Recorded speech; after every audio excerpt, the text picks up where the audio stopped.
suporto sentar para estudar, eu não consigo me concentrar, nada prende minha atenção. Se uma mosca passar aqui perto, eu já me perdi, já foi, meu foco já não tem mais. Sabe o que é isso? Acompanha o raciocínio aqui comigo. Aprender pode ser uma das experiências mais enriquecedoras da vida, só que para muita gente é também um grande desafio. Se você já sentiu que aprender é difícil, é chato ou até mesmo frustrante, hoje em dia isso é normal. É a triste realidade, viu? Mas e se eu te dissesse que a dificuldade de aprender pode estar muito mais ligada à forma como a gente foi ensinado do que a nossa capacidade real de absorver conhecimento? Prontos para o próximo voo, águias? Bom, a maioria de nós cresceu num modelo de ensino tradicional baseado em memorização e repetição. E aí desde cedo a gente foi condicionado a acreditar que aprender significa decorar data, fórmula, regra, sem necessariamente entender muito o porquê das coisas. Isso pode tornar o processo entediante, sabe? Pode ser cansativo demais. Só que, será que esse é o único jeito de aprender?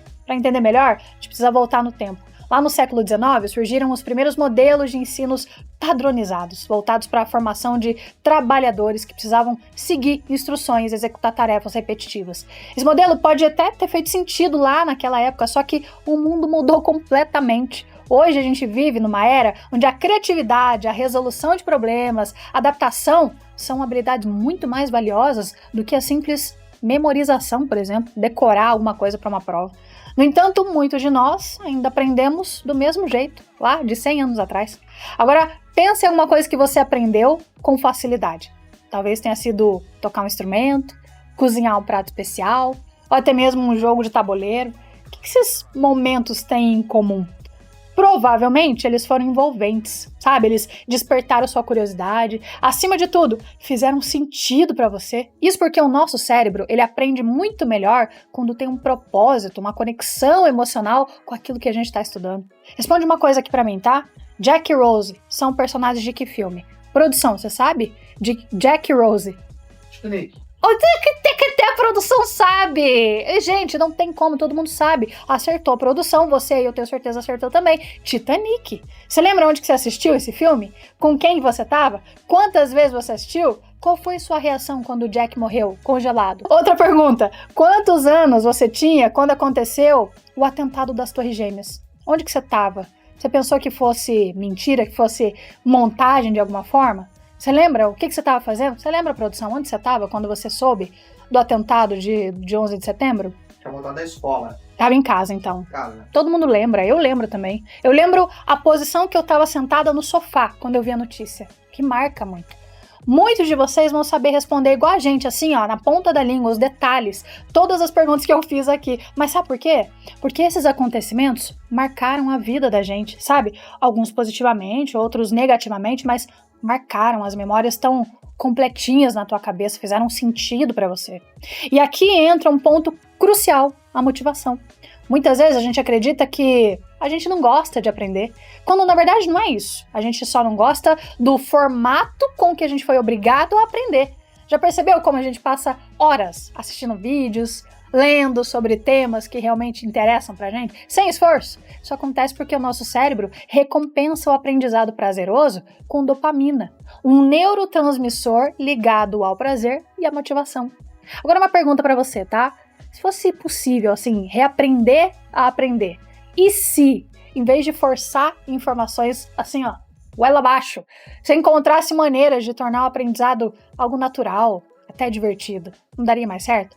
Vamos entender alguns exemplos de como isso é possível? O Richard Feynman, um dos maiores físicos do século XX, desenvolveu um método poderoso de aprendizado que qualquer um pode usar. Ele acreditava que se você não consegue explicar algo de forma simples, então você ainda não aprendeu realmente. O método Feynman consiste em 4 passos. Primeiro, escolha um conceito. Segundo, explique como se estivesse ensinando para uma criança. Terceiro, identifique os pontos que você ainda não entendeu, não conseguiu explicar com clareza. E refine o seu conhecimento até que a explicação fique clara, fluida, objetiva. Parece simples, mas esse método transforma o aprendizado em algo ativo, algo envolvente. Então vamos lá. Primeiro, escolha um conceito. Escolha um tópico ou um conceito que você deseja aprender. Depois, escreva o nome do tópico no topo de uma página e anote tudo o que você sabe sobre ele usando termos simples, evitando jargões técnicos. Segundo, ensine o conceito. Então, explique o conceito como se você estivesse ensinando para uma criança ou alguém que não tem nenhum conhecimento prévio sobre o assunto. Isso vai ajudar a consolidar seu entendimento e identificar áreas onde você precisa melhorar. Terceiro, identifique as lacunas. Durante o processo de explicação, identifique os pontos que não estão claros ou que você ainda não consegue explicar de maneira simples. Volta ao material de estudo, revisa essas áreas que não estejam tão compreendidas e simplifique e resuma. Depois de revisar as lacunas, organize e simplifique o conteúdo para que fique claro, sabe? Fácil de entender. E aí faz um resumo do que aprendeu, garantindo que o conhecimento esteja consolidado, esteja bem estruturado aí dentro. Vou te desafiar agora, hein? Me explica aqui nos comentários o que são fundos imobiliários. Como se estivesse explicando para uma criança, hein? Melhor explicação eu vou postar lá no meu Instagram, @doutorelisiane, para os meus 3 milhões lá de seguidores. Imagina ficar famoso com a simples tarefa? Aproveita as oportunidades que aparecem, hein? Quero ver, vou avaliar. Outro exemplo de aprendizado mais eficiente e divertido vem do mundo da música. Você sabia que aprender a tocar um instrumento pode melhorar sua capacidade de aprendizado em outras áreas? Um estudo da Universidade de Harvard revelou que músicos desenvolvem melhores habilidades de memória, concentração, solução de problemas.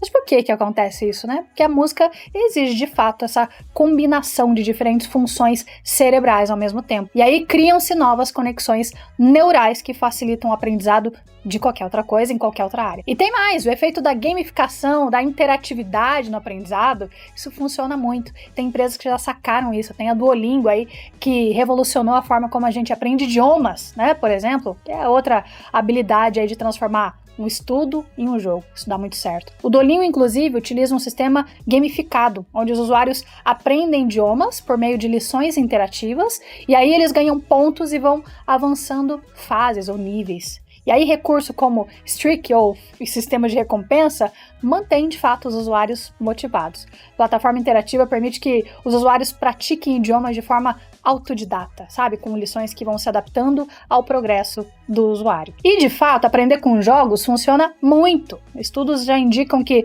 quando a gente aprende através de desafios ou recompensas, nossa retenção de conhecimento pode aumentar em até 90%. É muita coisa. Tá vendo, Águia? Não é que você odeia aprender, não. Você só fica entediado com esse formato de aprendizado que não funciona pra gente, não. Agora ficou mais fácil, né? Ficou mais leve, tirou uma culpa das costas. Você é capaz de aprender muita coisa ainda. É só adaptar o que você precisa aprender com um método que funcione, que seja mais interessante, mais envolvente pra você. Agora eu quero saber, você já experimentou algumas dessas abordagens? Ou você sempre achou que aprender era sinônimo de sofrimento, de sacrifício? Comenta aqui embaixo qual foi a experiência mais marcante que você teve ao aprender algo novo. Se esse vídeo te ajudou a enxergar o aprendizado de uma outra forma, algo diferente, já deixa o seu like, compartilha com alguém que precisa ouvir isso e se inscreve no canal para você não perder os próximos conteúdos. Aprender pode e deve ser uma experiência empolgante, certo? Então, vamos juntos nessa jornada. Até o próximo vídeo, ou melhor, até o próximo voo, Águia.